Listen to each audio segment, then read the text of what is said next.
first. Okay, good evening, everyone. Thank you, Sue, for the introduction. Let me share my screen. Okay, hopefully everyone can see my screen and also can hear me clearly, right? Okay, so tonight, malam ni kita saya akan share tentang macam mana korang untuk pilih IT career path kalau korang still in university ataupun baru graduate, and macam mana korang nak macam consider apa IT career path yang sesuai untuk korang, ataupun maybe korang dah kerja and maybe nak cari any other career path yang korang boleh consider. So malam ni saya akan terangkan sedikit lah apa IT career path yang kita ada and macam mana korang nak pilih and macam mana strategi untuk korang start untuk career baru tu lah. Okay, so my name is Lokman. Korang boleh follow saya dekat saya punya YouTube ataupun TikTok ataupun GitHub. Korang search je Programming MY. So korang akan jumpalah saya punya ni Programming MY. Korang akan jumpalah saya punya profile. Okay.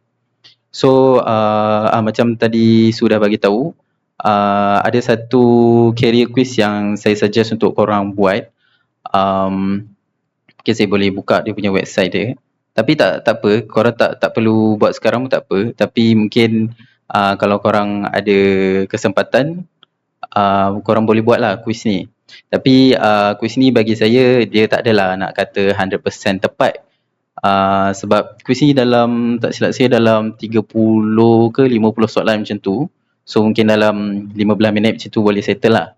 And soalannya lebih, dia tak ada soalan macam programming ke apa, dia just simple question and korang just jawab secara jujur je lah. So in the end of the quiz, dia akan bagi tahu lah macam apa IT career path yang sesuai untuk korang. Tapi macam saya cakap tadi, dia tak adalah nak kata 100% tepat. Sebab macam saya buat sebelum ni, saya dapat IT support ke macam tu. Tapi sekarang ni saya buat software developer, so macam taklah nak kata tepat. Tapi dia punya description tu lepas korang dah buat quiz ni, dia akan bagi description lah macam apa korang punya personality. Mungkin dia macam untuk saya, dia ada cakap lah macam saya ni suka support orang macam tu. So mungkin itu apa yang saya dah buat masa dalam saya sebagai software developer lah. So saya highly recommend untuk korang buat. Tak buat sekarang tak apa, tapi mungkin after this session korang boleh buat and korang boleh tengok lah, mungkin dapat idea apa career path yang korang boleh consider. Okay.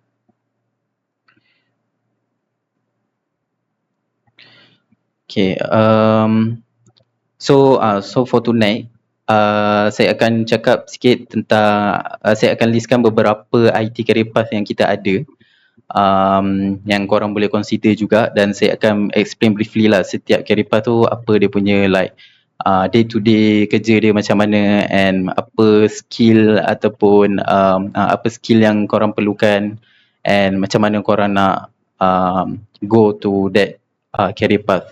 Lepas tu saya akan bagi tahu lah macam mana kita nak pilih satu path tu, lepas tu apa preparation yang kita boleh buat, and then after all the my sharing session done, we can go for Q&A session lah. Korang boleh tanya apa-apa soalan. Okay. So okay, IT career path yang kita ada, ini ada few je lah dari sepanjang apa yang pengalaman saya dan apa yang saya research. Ini antara yang saya boleh listkan career path yang kita ada, lebih kurang 6, tapi sebenarnya ada lebih lagi lah. So ini antara yang paling famous lah. Yang first adalah information security. Ini lebih kepada macam security lah, cyber security, penetration tester dan sebagainya. Dua, software development. Ini yang biasalah macam web application ke mobile application, mobile game development ke. Tiga, design. Design ni lebih kepada macam UI UX, UI UX application tu lah, macam mana kita nak design user interface untuk satu-satu application tu. Lepas tu cloud computing. Cloud computing ni kebanyakannya application kita sekarang ni dah in cloud kan. So ini pun dah jadi satu career path yang critical lah sekarang ni, yang orang banyak cari lah. Lepas tu support ni IT support lah. Kebanyakan ni macam setiap company tu kita perlukan IT support lah. Untuk macam kalau ada hardware masalah ke, ada employee yang ada masalah dengan laptop dia orang ke, ataupun wifi tak boleh guna ke apa dan sebagainya, tu more to IT support lah. Lepas tu yang sekarang ni yang bagi saya yang paling famous adalah data science dan AI lah. So sekarang ni modern era pasal AI kan. So banyak juga macam company yang mencari machine learning engineer, nak cari macam mana kita nak visualize data, macam mana kita nak dapatkan information ataupun insight daripada data. Okay, so saya akan explain in deep setiap satu ni. Okay, so first kali information security. So information security ni more to like macam mana kita nak protect organisation ataupun company kita ni daripada cyber threat lah. Macam kita nak protect daripada hacking ke, nak protect daripada data breaches ke, untuk kita jaga kita punya sensitive information lah, ataupun customer information. Sebab benda ni sangat penting, terutamanya dalam industri macam banking, finance, government. So semua tu ada banyak menggunakan sensitive information kan. So security sangat penting lah dalam industri ni.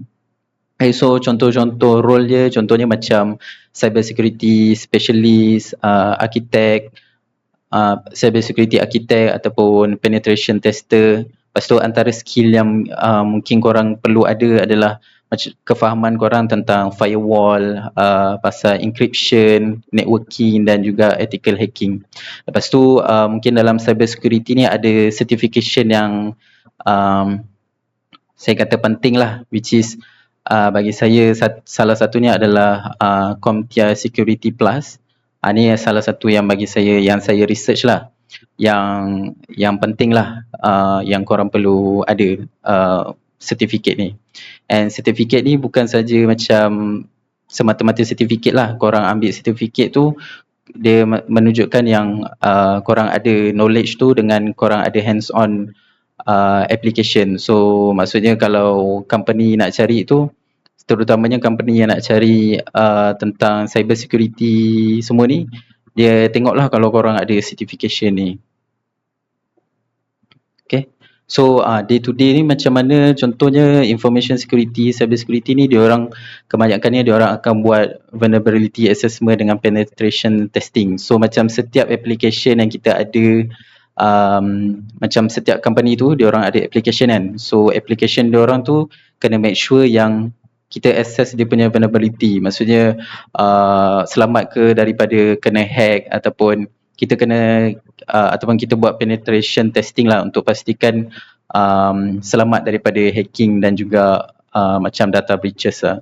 So ini juga untuk pastikan data-data customer kita selamat lah, terutamanya macam saya cakap tadi, banking kan. So kita kena make sure yang security dalam application, contohnya banking ni, sangat ketat lah untuk make sure data-data tu selamat. Lepas tu implement firewall, encryption protocol dan juga security policy.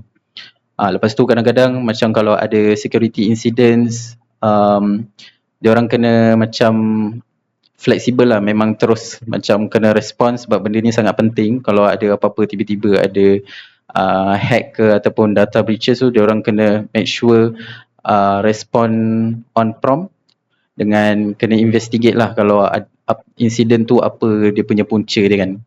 Lepas tu setiap company ni, setiap employee ni, terutamanya orang yang bukan IT dalam company ni, selalunya diorang tak faham ataupun diorang tak tahulah apa best security practices kan.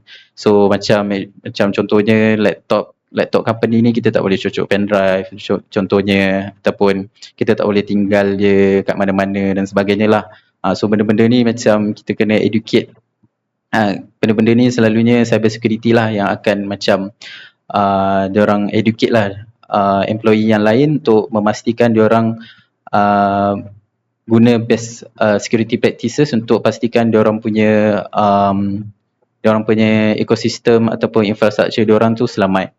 Okay, dan selalunya yang saya perasan lah, information security, cyber security ni diorang selalunya waktu kerja dia berbeza lah dengan yang biasa. Selalu macam orang yang biasa kan pukul 8 sampai pukul 5, tapi information security ni diorang macam memang pasti kena jaga 24 jam lah, tapi macam dalam rotation lah. So dia macam security guard lah. Macam security guard ni kan kalau nak jaga bangunan tu diorang kena jaga 24 jam kan, 24 jam kan. So macam tu jugalah, diorang macam ada rotation untuk pastikan security infrastruktur kita tu selamat. Okay, so itu pasal information security. Okay, lepas tu software development.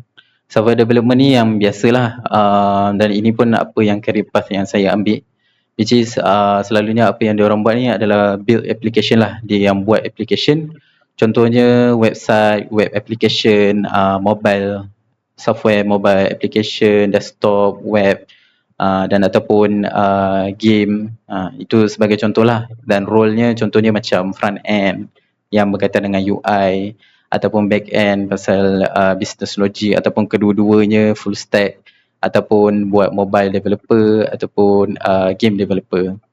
So key skill yang selalunya yang sangat penting adalah programming language lah. So contoh macam the first kali tu programming language, contohnya macam company korang tu application dia tulis dalam contohnya JavaScript. So skill yang penting yang korang kena ada which is JavaScript lah.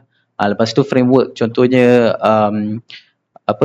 website tu, application tu menggunakan React framework, React library ataupun Angular framework. So itu pun key skill yang korang kena ada lah. Lepas tu kebanyakannya IT company sekarang ni untuk software development selalunya diorang dah menggunakan agile methodology. So benda ni pun sangat penting lah untuk korang tahu pasal agile methodology ni, untuk sebab sekarang ni dia dah kira standard lah macam mana cara orang bekerja sekarang dalam software development. Lepas tu certification untuk software development ni bagi saya dia optional lah, dia tak adalah penting sangat. Tapi at least bila korang buat, kalau korang ambil certification tu, korang akan belajar lah kan untuk dapatkan certification tu. So belajar tu penting lah, belajar terutamanya kalau belajar fundamental apa semua tu, benda tu penting lah. And yang penting korang kena, lepas belajar tu korang kena apply lah knowledge yang korang dah belajar tu. Contohnya buat personal project ke, buat website, sebab benda tu company lebih value lebih lah korang punya experience dengan apa projek yang korang dah buat tu. Okay, day to day untuk software development selalunya macam ini apa yang saya selalu buat lah. Everyday benda yang selalu buat, writing and debugging code. Lepas tu kita selalunya akan bekerja sekali dengan designer, which is UI UX designer, untuk create UI based on user requirement. So selalunya application kita tu dia punya design tu UI UX designer dah buat. So dia akan bagi dekat kita. Lepas tu developer tinggal buat kod je lah untuk untuk match application kita tu berdasarkan apa yang dah didesign tu lah. And selalunya developer ni pun kena pastikan design yang dari UI UX tu kena pastikan dia boleh possible untuk kod lah. Lepas tu, lepas dah tulis kod tu mestilah kita kena test kan. So selalunya kita akan test, lepas tu kita akan maintain application code base ni. So kita kena pastikan kalau mungkin in the future ada beberapa code library yang kita kena up to date, yang kita kena upgrade, so kita kena pastikan kita maintain lah application kita tu untuk pastikan dia selalu up to date dan sama juga secure daripada vulnerability. And kadang-kadang selalunya kita work as a team, kita akan ada code review lah. Contoh seorang ni kerja dekat satu feature, lepas tu bila dia dah siap code dia untuk dia deploy to production ataupun untuk testing, selalunya kita akan ada peer review lah, macam teammate kita akan review kita punya code tu untuk pastikan code kita tu ikut dia punya standard lah, and make sure kita follow the best practice juga. Okay, itu untuk software development. Okay, lepas tu untuk design. Design ni macam saya cakap tadi lah, UI UX. Selalunya dia orang akan kerja dengan user ataupun client. Okay, kita punya customer lah, untuk design UI tu, user friendly UI. So untuk make sure yang design yang kita buat tu menepati apa yang requirement yang client nak lah, and pastikan design yang diorang dah buat tu, UI UX dah buat tu, kena make sure design tu developer pun boleh buat juga, feasible lah benda-benda tu. Kadang-kadang macam UI UX ni kadang dia orang buat design yang terlalu macam kompleks sangat, yang kadang-kadang developer pun susah pandang kepala nak buat kan. So key skillnya selalunya skill yang korang kena ada, software tool yang korang guna lah. Contohnya korang kena tahu macam mana nak guna Figma ataupun Adobe XD. Lepas tu untuk UI UX ni macam mana diorang nak macam show diorang punya skill tu, bagi saya recommend korang perlu ada portfolio project lah, ataupun korang ada satu portfolio website di mana korang boleh showcase korang punya design tu.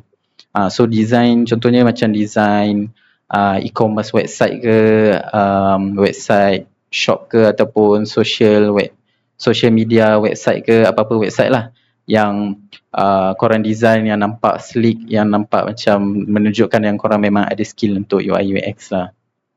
Okay, so day to day untuk designer ni, terutamanya UI UX, creating wireframe prototype of application or website. So application yang klien ada tu, so selalunya UI UX diorang akan buat lah prototype, diorang akan guna Figma tu untuk show design prototype untuk application tu lah. Dan kebanyakannya dia selalunya dia akan back and forth lah dengan klien. Diorang akan banyak kali jumpa klien, okay, diorang bincang-bincang, dapatkan satu design, lepas tu discuss dengan team apa semua. Lepas tu diorang akan datang balik dengan klien, tanya ni semua, bincang. So macam dia akan banyak proses antara klien lah untuk pastikan dia punya design prototype application tu meet requirement apa yang user nak lah. Dan untuk pastikan developer pun boleh buat design tu. Lepas tu selalunya diorang akan guna contohnya macam Figma lah, macam saya sebut tadi. Lepas tu selalunya application ni untuk website, contohnya macam saya bagi contoh lah macam Petronas kan. Petronas diorang punya web application diorang, kita kena pastikan macam setiap design elemen tu, macam dia punya warna, dia punya button color, dia punya apa-apalah, kena pastikan dia konsisten lah. Maksudnya macam terutamanya macam yang company yang memang dah ada brand kan, macam Petronas ni kena pastikan button tu ikut color yang diorang dah tetapkan lah. So benda tu pun kena make sure consistent dalam design element tu. Okay, next cloud computing. Sebab macam saya sebut tadi, kita mostly application sekarang ni dah dekat cloud lah, sebab senang nak deploy dan juga senang nak reach global kan, sebab kita dah tak perlu nak manage kita punya on-premise infrastructure. So selalunya apa yang diorang buat ni, diorang design, build and maintain cloud infrastructure of application. Dan selalunya apa role yang ada dalam cloud computing ni, contohnya macam cloud developer, cloud architect, DevOps engineer, and key skill yang perlu ada untuk korang pilih cloud computing punya career path ni. Make sure korang ada skill dalam menggunakan cloud computing provider lah. Contohnya korang ada skill macam mana nak guna AWS, ada skill macam mana nak guna Azure ataupun Google Cloud. Lepas tu korang tahu macam mana nak buat infrastructure as code.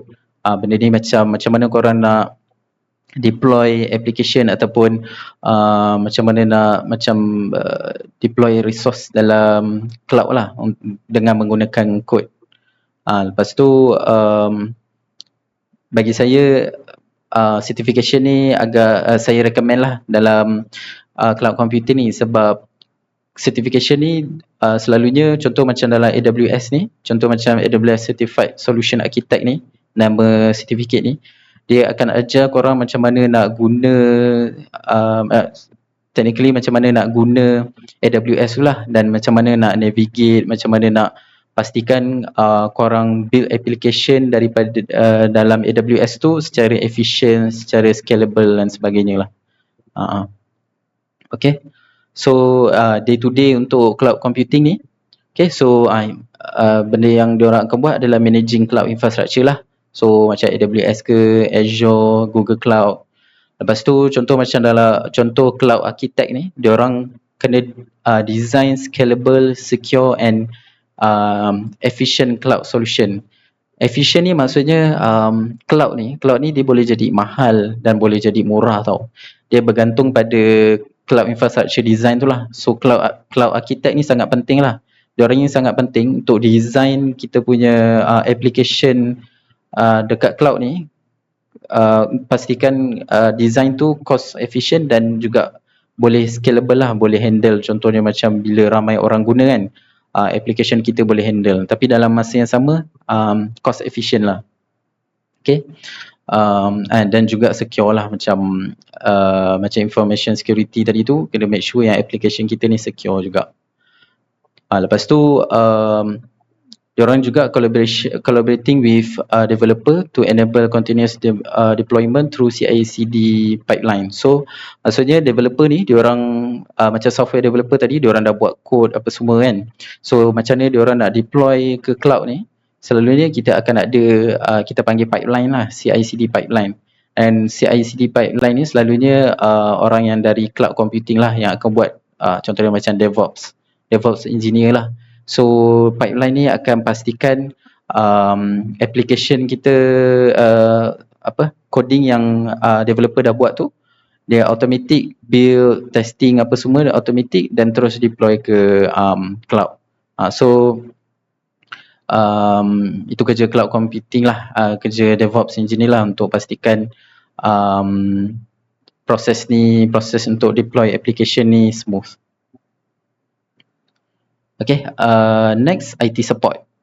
Okay, IT support selalunya diorang kerja diorang akan maintaining technical infrastructure, ensuring the system run smoothly dan troubleshoot technical issue.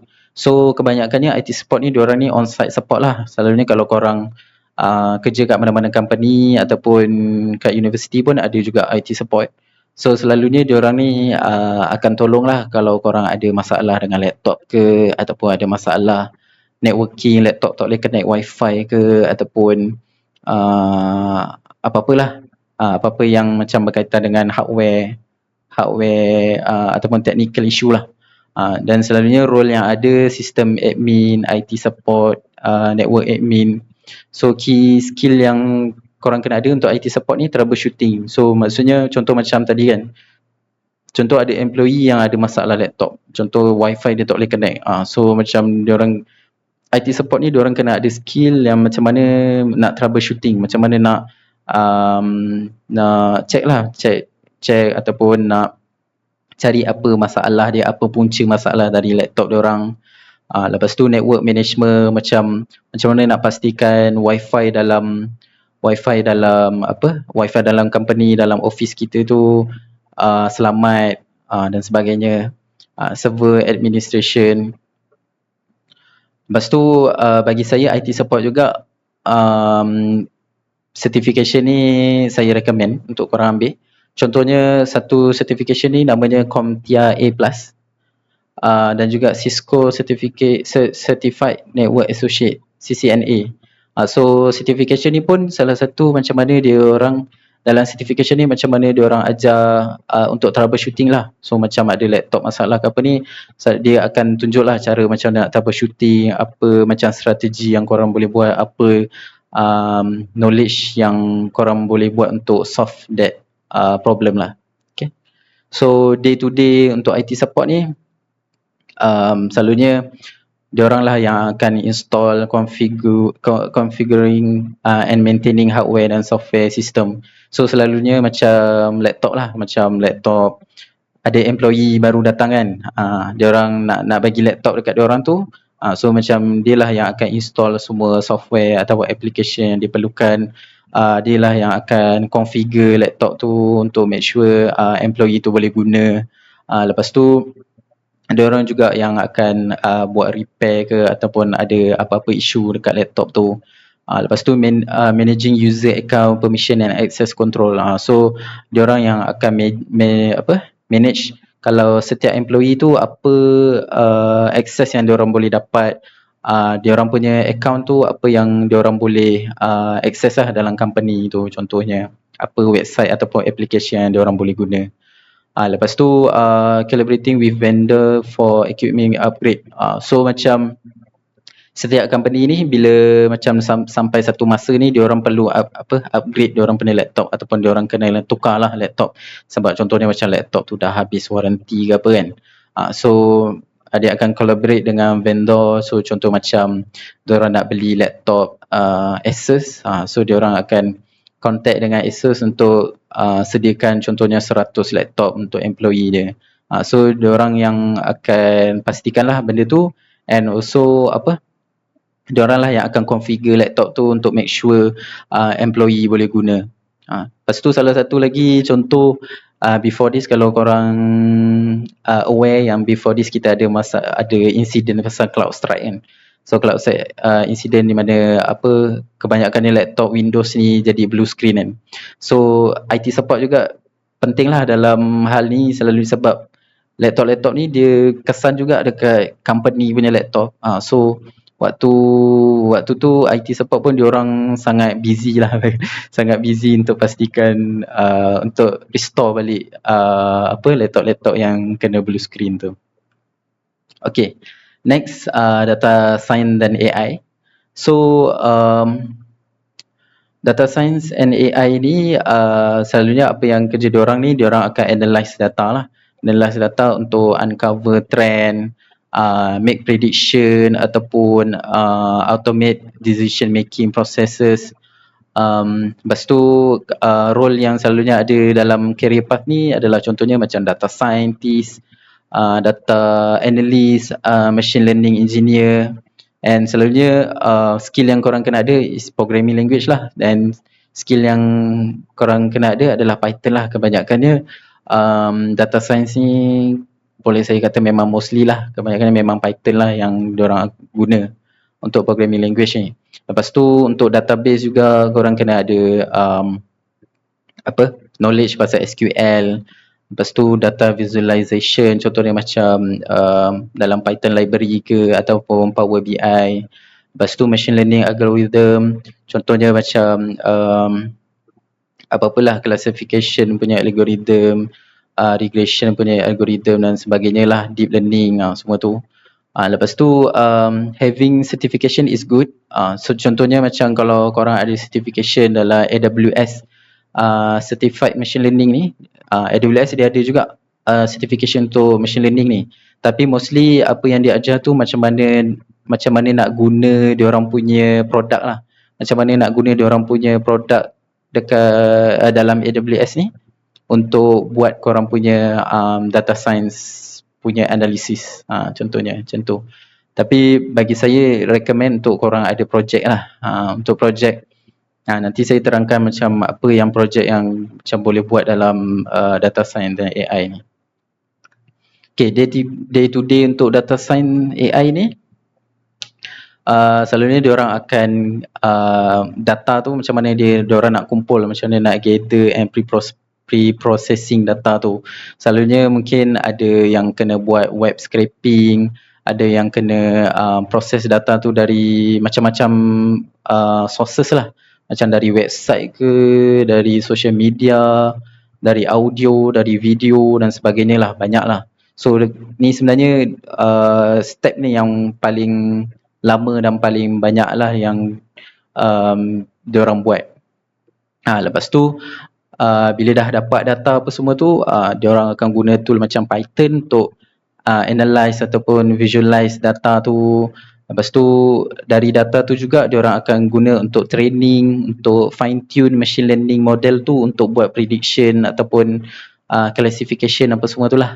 Lepas tu bila diorang dah training, dah fine tune apa semua, diorang akan bekerja dengan business team untuk data-data yang diorang dapat tadi, apa information yang diorang dapat tu mungkin diorang boleh convert boleh dapatkan insight tu untuk buat strategi lah untuk bagi tahu dekat business team tu macam okay, data ni kita orang dah dapat macam ni, contoh okay, next month mungkin apa strategi yang business boleh buat untuk pastikan untuk dapat profit lagi tinggi, macam tu lah contohnya. Okay. Okay, so tu semua pasal career path yang kita ada lah. So far any question? Sorry lah, saya banyak cakap pula. Sekejap minum air sikit.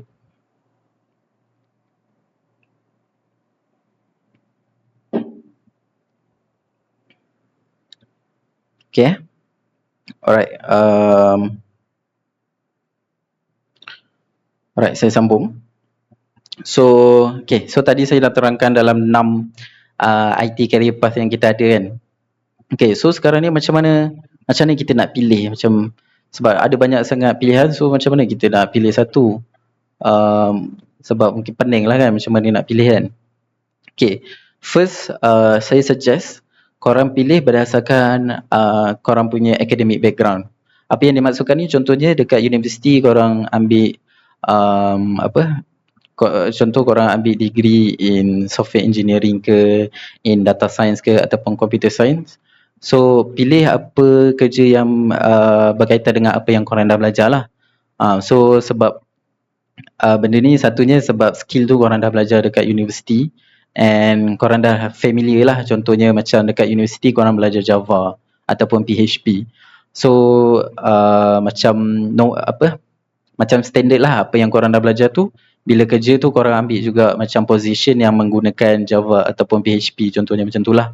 And selalunya bila belajar ni, contohnya degree, korang akan ada internship. So internship ni selalunya akan berkaitan dengan apa yang korang belajar tu kan. So bila situ korang dah ada experience dalam field tu lah, korang dah ada experience contohnya macam tadi Java ataupun PHP. Lepas tu dari situ contohnya macam dari universiti ataupun korang punya internship company tu, dekat situ korang dah ada build connection. So mungkin dari situ korang dah boleh connect dengan company internship korang ataupun universiti korang ke, untuk macam dapatkan recommendation lah untuk pursue career path berdasarkan apa yang korang dah belajar. And selalunya some company ni diorang akan prefer graduate dari certain background lah, contohnya untuk fresh graduate punya position, contohnya position tu memang perlukan Java developer, and dia pun prefer graduates yang memang diorang punya background dia, diorang masa belajar tu diorang belajar pasal Java ataupun computer science ke ataupun software engineering contohnya, macam tu lah. So ini yang pertama, saya suggest korang pilih berdasarkan apa academic background ni. Tapi kadang macam ada orang yang mungkin ambil background memang tak ada kaitan pasal software engineering kan, contoh memang ambil pasal business ke, pasal electrical engineering ke, macam saya. So benda ni macam tak applicable lah.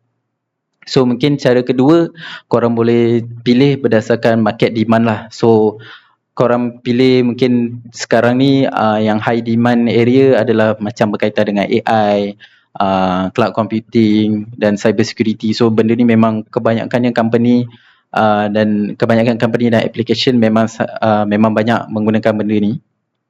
Okay, so benda ni korang boleh study dekat contohnya dekat LinkedIn ke Jobstreet, korang tengok apa yang macam, contoh korang search dekat LinkedIn Java developer. So dekat situ korang tengok Java developer mungkin ada dalam 1000 opening position. Lepas tu contoh korang compare pula dengan apa lagi, contoh macam position pasal mungkin COBOL lah.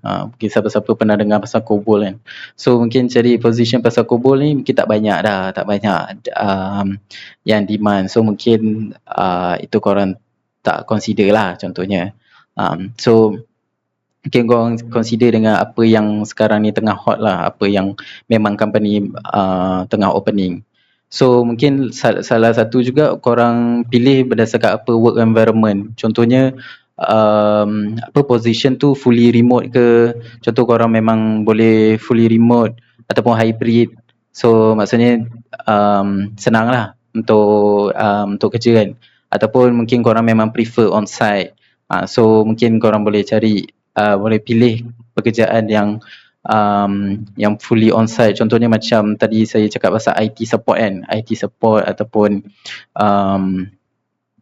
kadang-kadang cyber security jugalah. So kebanyakan ni diorang ni banyaknya on site. Contohnya mungkin korang prefer yang macam tu, ataupun korang prefer yang memang fully remote. So contohnya macam software development ke, apa ni, full stack developer ke, contohnya macam tu. Tapi ni tak semua macam tu lah. Tapi korang boleh pilih berdasarkan tu jugalah. Okay.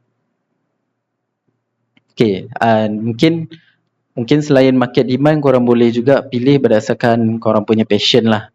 So apa yang korang minat. So contoh mungkin korang minat buat web application. So korang pilih apa career path yang berkaitan dengan web development lah. So sebab satunya kita pilih berdasarkan passion ni untuk mendapatkan job satisfaction lah. So mungkin bila kita dapat kerja yang benda yang kita minat kan, so kita akan lebih satisfy dengan kerja kita. So bila satisfy dengan kerja kita tu, kita lebih better work life balance lah. So maksudnya hidup kita pun kita happy, kerja pun kita happy. So bila happy ni kita akan kurang burn out rate lah. So macam kita penat ke, lesu bekerja ke tu akan kurang lah. So contoh macam orang yang minat dalam develop application tu, kalau memang passion korang tu, bila korang buat tu korang akan rasa puas lah. Walaupun kan benda tu susah, tapi macam walaupun susah tapi korang macam minat, so benda tu macam boleh korang boleh hadapi lah. So and next, sustain motivation. So maksudnya macam saya cakap tadi, so macam walaupun kerja macam dah susah ke ataupun banyak cabaran, banyak problem apa semua kan, tapi disebabkan passion korang tu, korang boleh stay motivated lah untuk buat kerja tu. Lepas tu bila korang dah macam minat dalam satu passion ni, contohnya dalam web development ni, korang akan macam sentiasa nak belajar lagi lah. Korang akan continuous learning. So korang sentiasa nak belajar benda baru, korang akan rasa semangat untuk belajar. Sebab IT teknologi ni dia cepat berkembang. So macam apa yang kita guna dalam mungkin 2-3 tahun yang lepas, mungkin sekarang ni dah ada benda baru, ataupun benda tu dah berubah lah. So bila korang minat benda tu, macam korang semangat untuk belajar lagi sebab korang minat kan. So senang lah korang nak belajar. So sentiasa korang keep up dengan development yang sekarang ni. So itu pun tu antara 3 lah cara yang saya suggest macam mana korang nak pilih korang punya career path yang 6 tadi tu contohnya. So berdasarkan korang punya academic background ataupun market demand dan juga korang punya passion. Okay, so tadi saya dah listkan apa career path yang kita boleh pilih and macam mana kita nak pilih berdasarkan 3 cara tadi tu. Okay, sekarang ni macam mana kita nak prepare, macam mana kita nak pastikan, contoh kita dah set kita punya career path tu, kita nak go contohnya cyber security. So apa yang kita kena prepare? Okay, so first kali make sure untuk korang build korang punya skill set lah. So apa yang macam saya dah tulis tadi, key skill untuk setiap career path tu kan. Contohnya macam cyber security tu, apa yang korang kena tahu pasal firewall apa semua tu kan. So make sure korang tahulah, korang belajar semua key skill yang ada dalam setiap career path tu. So first kali mungkin korang boleh take certification. Okay, sebab certification ni adalah cara untuk korang adalah cara untuk validate korang punya expertise. Sebab contoh macam korang pergi interview, korang pergi interview, korang bagi tahu, contoh saya tahu macam mana nak guna AWS. Korang tulis dalam resume kan. Tapi macam recruiter employee tak tahulah kan macam mana korang nak proof yang korang tahu benda tu. So salah satu cara ni adalah korang kena ada certificate. Sebab certificate ni cara nak dapat tu korang kena betul-betul faham lah apa yang contohnya macam AWS tadi tu, korang kena betul-betul faham macam mana nak guna AWS dan sebagainya. So first kali ambil certification lah. So macam nak belajar untuk dapat certification tu, ada caranya adalah online learning. Salah satu caranya lah online learning ataupun bootcamp ke. So online learning ni senang sebab kita boleh belajar ikut masa kita kan. Contoh kita memang busy, so kita boleh belajar ikut masa kita lah. So itulah pentingnya online learning ni.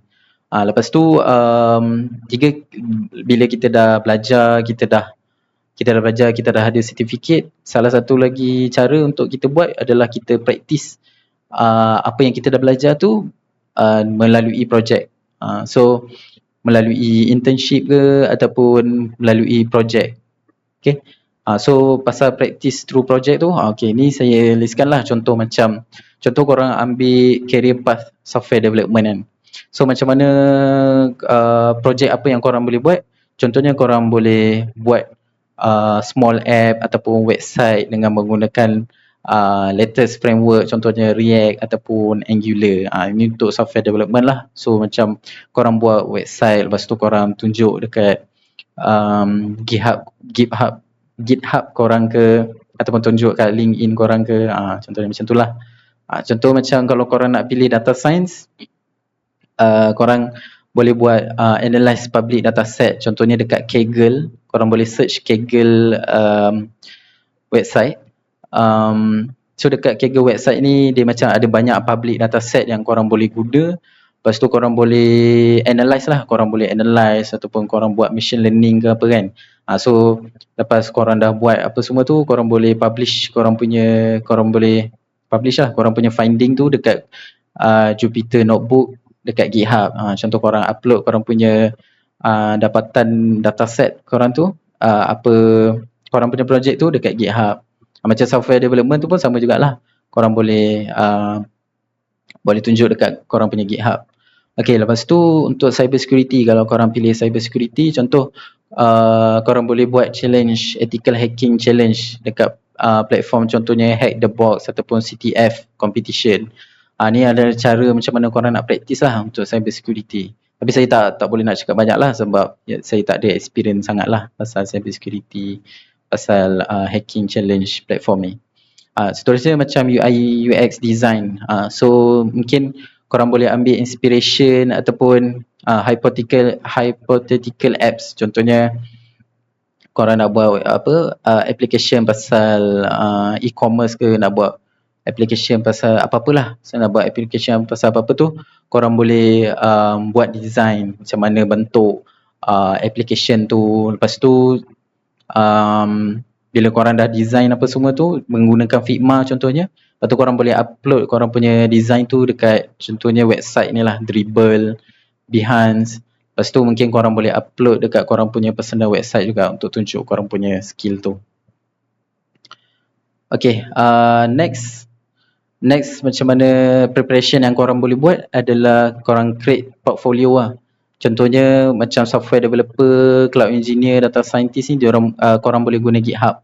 Sebab dari GitHub tu korang boleh tulis, korang boleh upload korang punya code tu. Lepas tu dekat readme file tu korang boleh explain lah korang punya project tu. Contoh macam untuk designer dengan developer, contoh korang boleh buat portfolio website. So dari website tu korang boleh tunjuk lah korang punya design project. Lepas tu korang boleh link korang punya prototype platform tu, prototype tu kepada dalam platform contohnya macam Figma. Ni cara macam mana nak buat portfolio lah. Okay. Dan selain tu, last kali korang boleh buat networking lah. So cara yang senang adalah korang make sure korang ada account LinkedIn. Lepas tu connect lah dengan recruiter.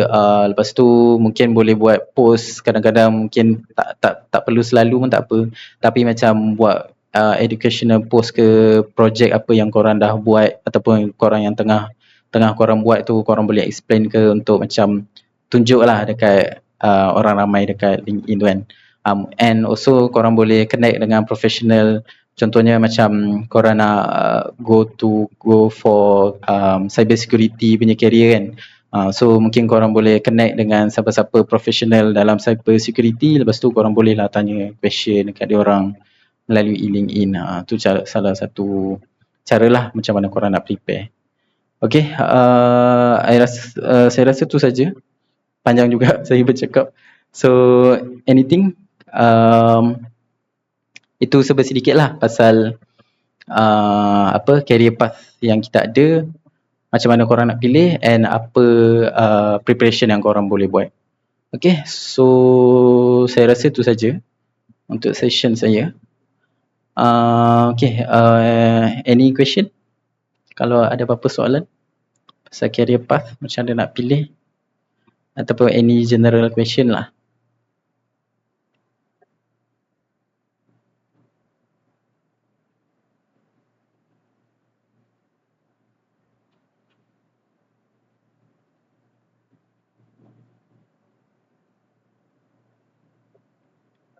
By the way semua dah kerja ke ataupun ada yang masih student lagi?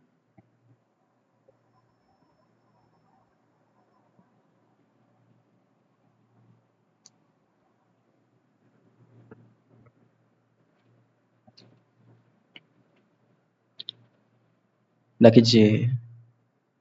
Okay, bagus Mr. F. Developer ke Mr. F?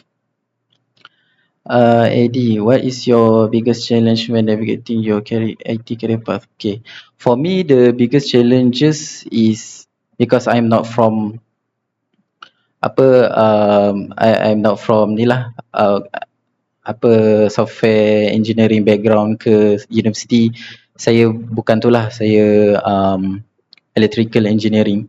So dari situ macam mana bila saya nak pilih IT career path tu, macam mana saya nak make sure lah saya ada skill dengan macam mana saya nak convince company untuk pilih saya lah, untuk hire saya kan. So dekat situ challengesnya adalah saya macam compete dengan orang yang memang dah ada background, and lagi satu macam pilih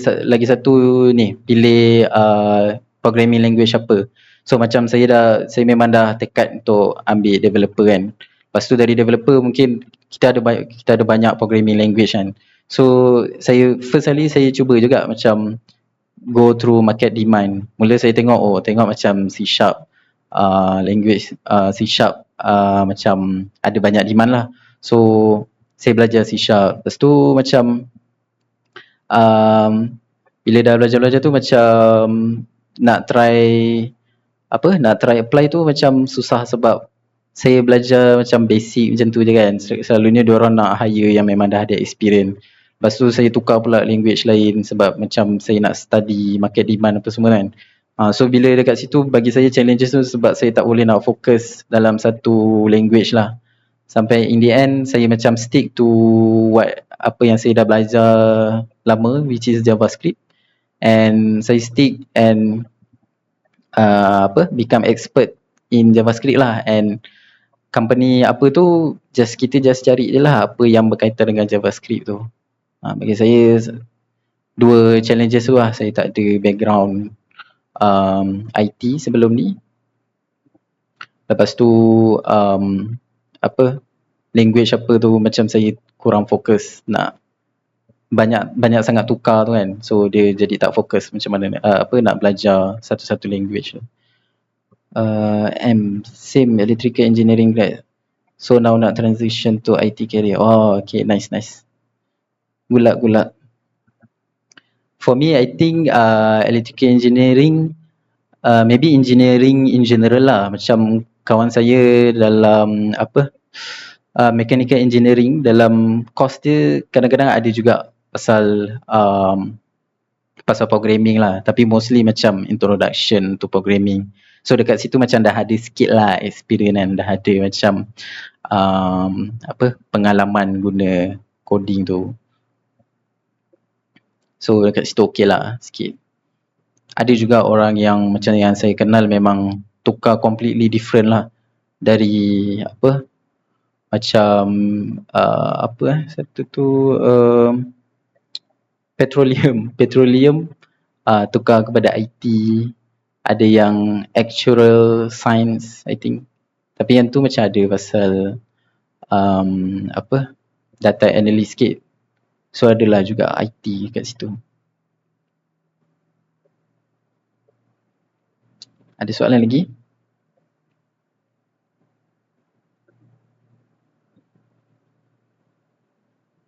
Masih developer, masih baru lagi. Okay. Nice.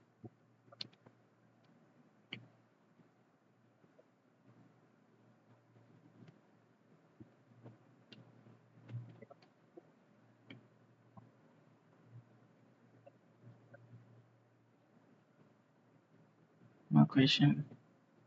Ada tak website untuk dapat free certificates? Ada satu yang saya tahulah. Sebelum ni saya ada ambil juga. Sekejap saya buka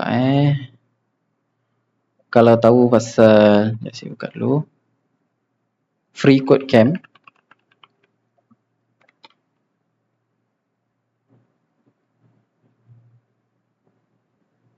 Okay. Dia tengah loading. Okay, ni salah satu website yang saya tahulah. Learn to Code, Build Project and Certification all for free. Ni salah satu website yang saya pernah guna juga sebelum ni. Saya share dekat ni. Sebelum ni saya belajar C#, tak silap saya. Dia ada C# punya ni. Earn free professional certification C#. Ni dulu saya pernah ambil. Korang akan dapat Microsoft punya certification lah bila korang ambil yang ni. So bila ambil ni dia macam ada dia akan tunjuklah satu-satu, dia akan ajar korang from scratch lah, dari first code macam mana nak guna C#. Lepas tu bila dah siap, dah settle semua ni, boleh dapat certificate daripada Microsoft lah. Dia ada banyak juga ni. Ni certification, ni ada responsive web design, semua ni free. Diorang pun ada YouTube juga, Free Code Camp ni. Dia macam full course lah untuk ajar macam-macam. Python ada, macam-macam lah, low code lah, apalah, dekat diorang punya website tu. Ni salah satu yang saya recommend lah kalau nak dapatkan apa-apa certification. Okay, and also nanti PowerPoint ni saya share lah. Kalau korang nak tengok balik link yang ni tadi tu kan, quiz tu ke ataupun apa-apa yang key point yang saya buat tadi. Eddie, can relate on the market demand too. My expertise more on JavaScript but market demand mostly on Java. Java or C#. Betul. Dia kebanyakan dia macam company, apa yang saya nampak lah, macam company Malaysia terutamanya, kebanyakan dia macam application diorang tu banyak guna tu lah, Java ataupun C#, which is for me is okay lah, sebab kebanyakan diorang ni dah establish, diorang dah lama kan, application yang dah lama. So memang diorang lama tu diorang dah guna Java. So kalau nak tukar kepada language lain tu dia akan costly lah, dia akan sangat mahal lah cost dia. So diorang stick lah dengan Java, dengan C# ni. So So bila benda ni dia orang punya demand pun apa yang dia orang cari tu, dia orang nak cari Java ataupun C# lah, which is mungkin susah sikit lah untuk kita ni kan, sebab compare to JavaScript dia dah memang jauh beza lah Java dengan C# lah. But personally I think it's good to know lah about Java ataupun C# sebab dia adalah OOP punya language kan. For me it's berguna juga kalau you nak belajar, sebab benda tu macam untuk ajar you macam mana nak design macam mana nak design code in different way lah, which is OOP kan, berbeza dengan JavaScript. So for me it's good lah sebab saya pun ada belajar sikit C#, macam yang saya ambil certification tadi tu kan. C# tu macam seronok juga belajar buat kod dalam kelas apa semua tu. Macam tu lah.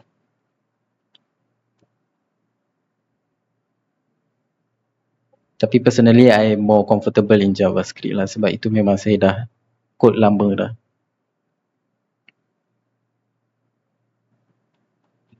Okay, any more question?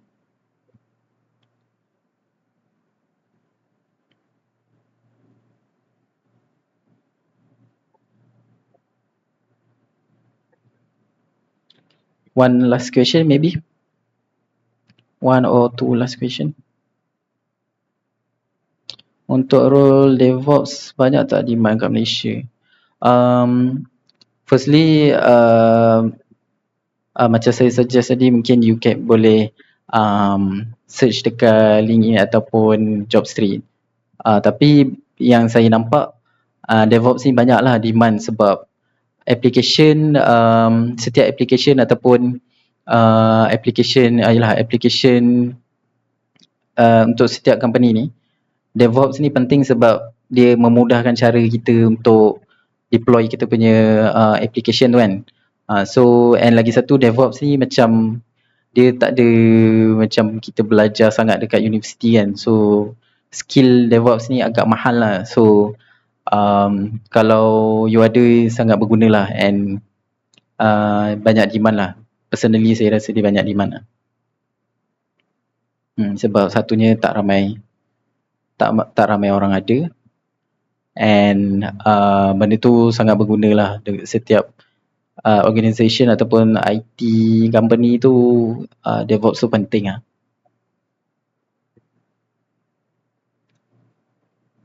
Okay, any more question? Tak ada Okay, I think that's all. Any more question boleh ping in the chat lah kalau ada apa-apa Okay, so that's all for our session tonight. So thank you everyone for your time. Okay, bye bye. Thank you. Bye bye.